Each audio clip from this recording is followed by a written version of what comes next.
Hi friends! Rebecca here, the Dragon Librarian from Farmington Community Library, and I'm here with my pal Gally here to talk to you about some really great books that I think you might be interested to read. First though, I would like to say that this specific video is dedicated to my pals Jack and Elliot, who are all around awesome dudes and love dragons. So there is a really special day coming up next week. I don't know if anyone knows what it is, but July 31st is actually Harry Potter's birthday. Wow! Happy birthday, Harry Potter! Isn't that great? So in honor of that, I thought I would talk about two series that I think remind me a lot of the Harry Potter series. They're actually what I like to call reverse Harry Potter books because they're about a person who has a chosen destiny. But unlike Harry Potter, who is supposed to be good and fighting the Dark Lord, he who must not be named, these characters have a little bit of a different kind of destiny. So the very first series I'd like to talk about is the Nevermoor series, and that is by Jessica Townsend.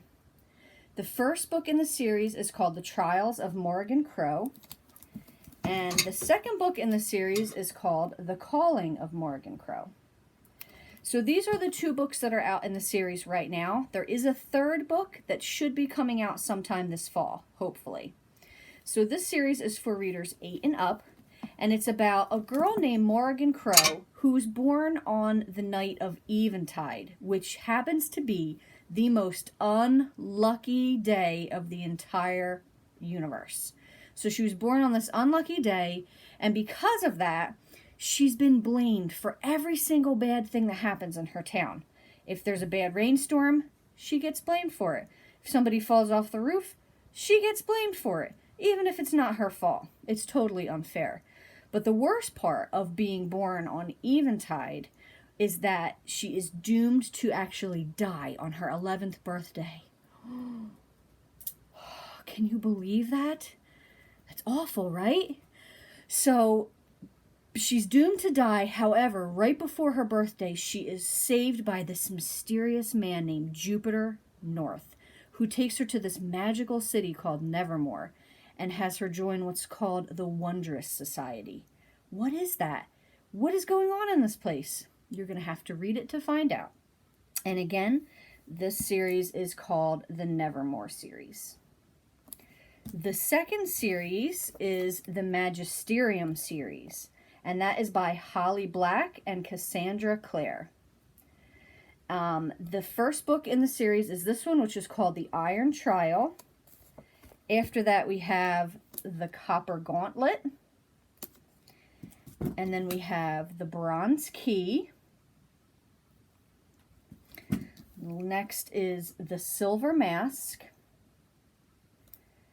And finally, the last book in the series is The Golden Tower. So there are 5 books in the series altogether, and they are all out now. This series is also for readers 8 and up. And this is about a boy named Calum, who is a bit of a troublemaker. Yeah, he's a little bit of a troublemaker. Anyway, he's grown up with his dad telling him that magic is dangerous and he needs to stay away from it. So there is this trial called the Iron Trial that is a magical test. And if you pass it, you get to go to this school called the Magisterium and learn magic. Well, Calum definitely thinks he wants to fail because he doesn't want to go because he knows magic is dangerous, like his father told him. But somehow he passes the test. So he does go to the school and he does learn magic, and all kinds of things happen, especially a dark secret from his past that his dad has not told him about. I don't know what that could be, but it sounds super interesting, right? So let me read you just a tiny little bit from the first chapter and see what you think. Calum Hunt was a legend in his little North Carolina town, but not in a good way. Famous for driving off substitute teachers with sarcastic remarks, he also specialized in annoying principals, hall monitors, and lunch ladies. Guidance counselors, who always started out wanting to help him, wound up hoping he'd never darken the doors of their offices again. There was nothing more embarrassing than not being able to come up with a snappy comeback to an angry 12-year-old. Doesn't that sound fun? Does Caleb sound like somebody you want to be friends with? I don't know, but I think you would definitely have a very interesting time if you were to hang out with him. So again, this series is the Magisterium series, and the first book is called The Iron Trial. So I hope that those books sounded exciting for you guys. If you do like them, they are all available at the Farmington Community Library, so please feel free to put them on hold and you can pick them up at our curbside service. Thanks a lot, guys, and have a great week.